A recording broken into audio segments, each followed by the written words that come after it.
एक बहुत गरीब किसान था। वह अपनी बेटी के साथ एक छोटी सी झोपड़ी में रहता था।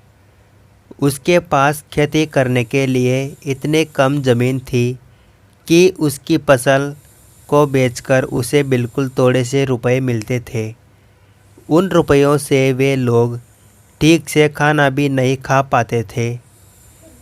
वह राजा के पास अपनी समस्या लेकर गया। राजा दयालु था। उन्होंने किसान को अपनी ज़मीन में से कुछ ज़मीन दे दी। खेती करने के लिए उन्होंने कहा, यह ज़मीन तो हमारी ही रहेगी, लेकिन उस पर उगने वाली फसल तुम्हारी होगी। किसान ने राजा को बहुत बहुत धन्यवाद दिया।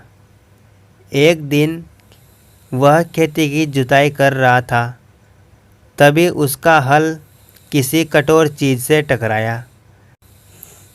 उसने वहाँ खोद कर देखा तो उसे सोने की एक ओखली मिली। किसान ईमानदार था। उसने अपनी बेटी से कहा, हमें यह ओखली राजा के खेत से मिली है। जिसकी ज़मीन है उसी की यह ओखली भी है, इसलिए हमको इसे राजा को लौटा देना चाहिए। किसान की बेटी बोली, नहीं पिताजी, आप ऐसा मत कीजिए। आपको सिर्फ ओखली मिली है। यदि राजा ने आपसे इसकी सोने की मूसल भी मांगी तो आप क्या करेंगे? आप इस ओखली को अपने ही पास रखिए। लेकिन किसान को यह बात ठीक नहीं लगी। वह बोला, जो चीज़ हमें मिली ही नहीं है उसे मांगने का कोई अधिकार नहीं है। वह राजा के पास ओखली लेकर पहुंचा, लेकिन दरबार में ठीक वैसा ही हुआ जैसा कि किसान की बेटी ने सोचा था। राजा ने सोचा कि किसान ने लालचवश मूसल अपने पास रख ली होगी।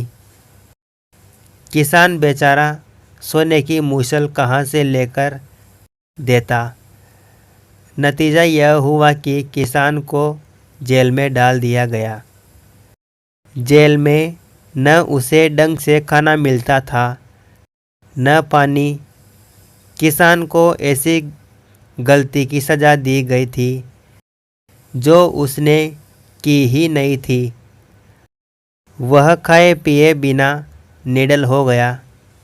लेटे लेटे वह रोता रहता था और कहता था, बेटी की बात मानी होती, काश मैंने अपनी बेटी की बात मानी होती।